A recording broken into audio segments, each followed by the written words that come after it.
My name's Chloe Wood and I am the bronze medal winner from the June 2012 session. I started studying for my ACCA qualification in September 2009 and became a member in August 2012. I currently work for the Department of Health as a civil servant.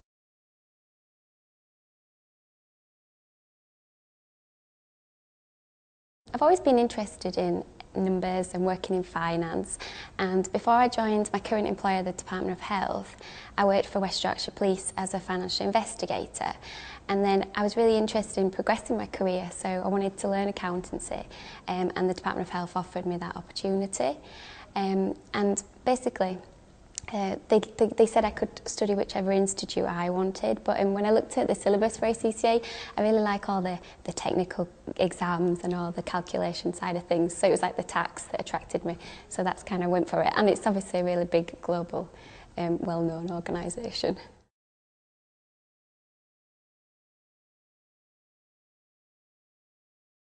I'm definitely a solo type studier because I think I really like the silence to concentrate, and I think people study at different paces, so for me just studying on my own works best, and then obviously then there's no distractions, so you can't get involved with something else or start chatting to your friends. So, and because the time issue, you don't have so much time when you're always working and things. I think it's just easier to fit it in when you study on your own, really. Yeah, that definitely worked best for me anyway. Yeah.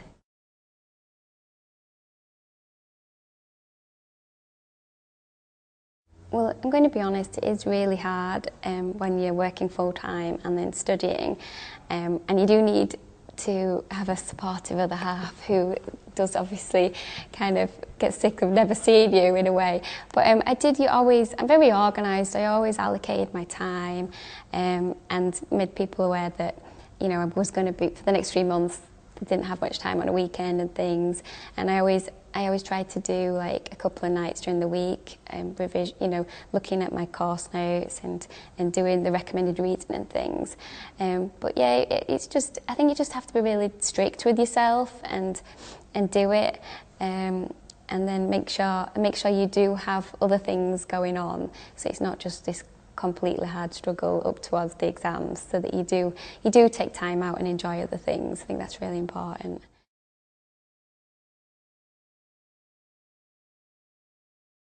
For me, it really helped to have little rewards along the way, because if you think about it, when I normally would start my college courses like 3.5 months before the exam, so if you were just working and studying in that time, it'd be really like disheartening, never having anything else to look forward to apart from studying on a night and on a weekend. So I did take time to see my friends, to see my family, not all the time, but just like I used to always reserve the nights on a weekend to do something, and then it didn't just become this like really, really long, awful stretch of study alone. So I just think it's important to do other things, and it really helps you appreciate your free time as well.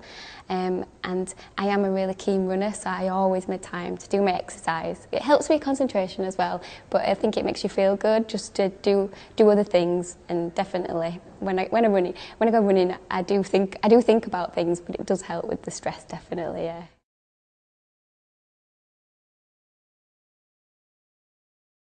I think the best advice that I could give to anybody that's just starting ACCA or doing the first exam is to do a mock exam.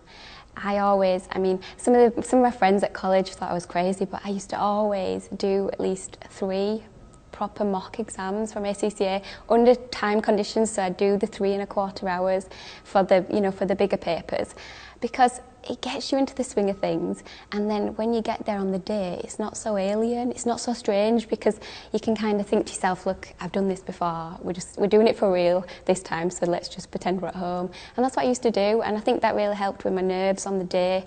So I would always advise anyone to have a go at doing mock exams, and I know it takes like a lot of determination to do that, but it's definitely worthwhile, and I learnt so much by doing that and then marking it, so you knew where you were at and what was which were your strong areas, which were your weak areas, so you can kind of tailor your revision. So that would be the biggest tip I could give anybody.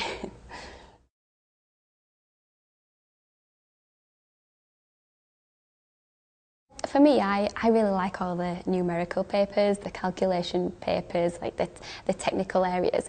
And so for them, I think it's important to learn the rules, learn the formulas, learn the format that the markers want in the exam.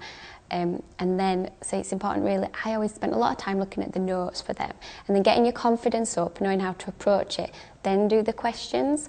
Whereas, so that would be particularly for like the P2, for F7, for the tax modules, there's like a lot of rules you need to know to be able to answer the question. But then the more wordy papers like P3 with the business strategy and then P5 as well, because I did that as one of my options. And I think you would gain a lot from just doing the questions, and you learn a lot from looking at the answers for the previous papers. So although there is certain models you need to learn in P3, for example, but I got a lot out of it from doing the questions, because some of it's quite general knowledge. A lot of people might just know that the type of things they're looking for, using like innovative answers, using your business acumen type of thing, and you'll get through that paper. So they're definitely practice the questions for them, and then the technical ones you really need to learn the rules, because otherwise you look at the question and you just don't know where to start. So yes, I really go for that. And also do plans for the written papers. Don't spend forever doing a real answer, just do plans. That maximises your time better, I think, and you get through more questions. So yeah.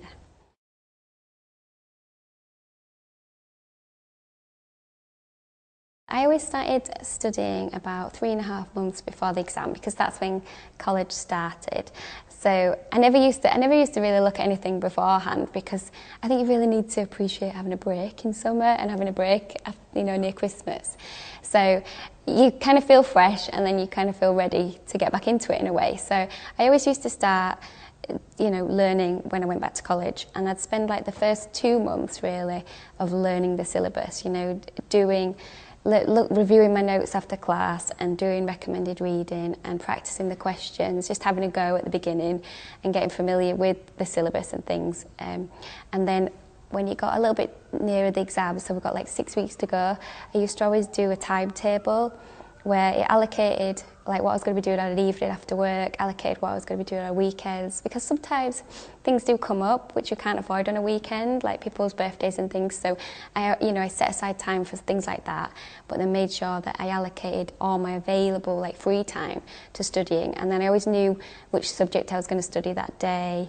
And then it was really helpful, because doing the plan itself made you feel organised. So you've achieved something because you've put this together and you kind of feel prepared now. But then as time ticks by, getting nearer the exam, you're kind of crossing off your timetable, and that feels nice. It feels like you have an objective for the day and you achieve it, and then that feels good as well. So that's how I used to organise it. And I used to always incorporate like so many mock exams and things, so that by the time that it comes to the exam days, you feel prepared, yeah.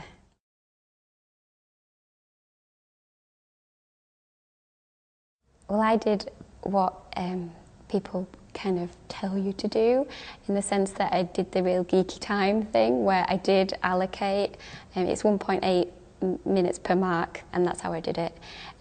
Because in particular one of my exams I had a bit of a blip where I got so involved in one of the questions I didn't move on, and so I still passed the exam and it was fine, but I learned from that mistake that then you really need to allocate. It's the best way to maximise your marks, and it is hard in the exam to move on when you've still got something to say, but it really works. You just need to just drop it and get on to the next one. I mean, maybe like an extra minute if you really have something to say, but I did move on. So at the beginning, in my reading time, I'd calculate for each requirement how much time I should be spending, and then do that as I go along. I mean, I think some of the questions where you really knew exactly what you wanted to say, got it down quickly, you could then use that extra bit of time in other areas, but really do try stick to the time for the question as a whole, yeah.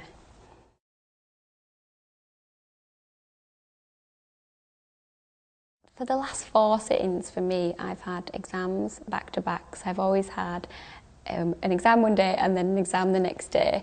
So the day before the 2 exams, if you like, I would do a mock exam. I'd do a mock exam for the paper I was sitting the next day. I'd do that in the morning, mark it, hopefully that helps with your confidence if you're getting anywhere near the pass rate.